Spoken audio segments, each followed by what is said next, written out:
Cooking with প্রকৃতিতে আপনাদের সবাইকে স্বাগত। আমি প্রকৃতি চলে এসেছি আরেকটি নতুন রেসিপি নিয়ে। আজ আমি বানাবো করলার একটা রেসিপি। নিরামিষ হবে আর খেতে অনেকটা মনে হবে পোস্ত দিয়ে করলা। তাহলে আমি রান্নাটা শুরু করছি। এখানে আমি করলা নিয়ে নিয়েছি আর করলাগুলো এইভাবে পিস করে নিয়েছি। এই করলাগুলো এবার আমি একটু সেদ্ধ করে নেব।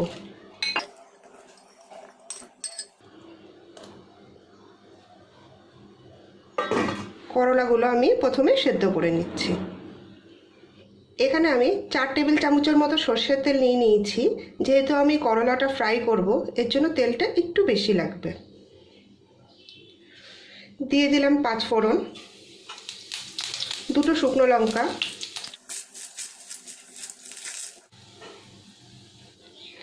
যেই করলাটা আমি সেদ্ধ করে নিয়েছিলাম সেই করলাটা দিয়ে দেব। দিয়ে দেব হলুদ, স্বাদ অনুসারে লবণ।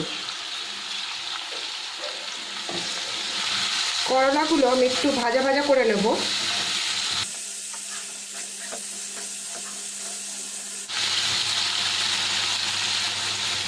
দুটো লঙ্কা আমি এর মধ্যে দিয়ে দিলাম। লঙ্কাটা আমি চিড়ে নিয়েছিলাম আর লঙ্কাটা সম্পূর্ণভাবে অপশনাল। অনেকেই আছেন তেতোতে ঝাল খান না, তো তারা দেবেন না। এখানে আমি তিল বেটে নিয়েছিলাম, সেই তিলটা এর মধ্যে দিয়ে দেব। আর অল্প করে বাটি ধোয়া জলটাও দিয়ে দিলাম।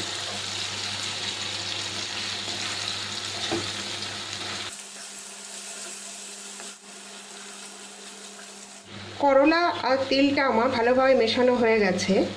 এবার আমি কিছুক্ষণের জন্য ঢাকা দিয়ে দেবো। আর এই রেসিপিটাতে পোস্ত না দিয়েও মনে হবে কি পোস্ত দিয়ে আপনারা করলা বানিয়েছেন। কিছুক্ষণ পর আমি আবার ফেরত আসলাম।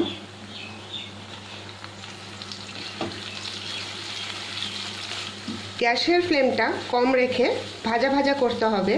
তিলটা ভাজা ভাজা হলে খুব সুন্দর একটা স্মেল বেরোয়, তার জন্য আমরা গ্যাসের ফ্লেমটা একদম কম করে রেখে দেবো। গ্যাসের ফ্লেম একদম লো করে আমি করলাটা ভাজা ভাজা করে নিয়েছি। খুব সুন্দর একটা গন্ধ বেরিয়েছে আর একদম ভাজা ভাজা হয়ে গেছে। তাহলে এখানে আজকে আমার রেসিপি রান্না করা শেষ হলো। আপনারা দেখলেন করলাটা আমার রান্না করা কমপ্লিট হয়ে গেছে। খুবই সহজভাবে আমি রান্নাটা করলাম।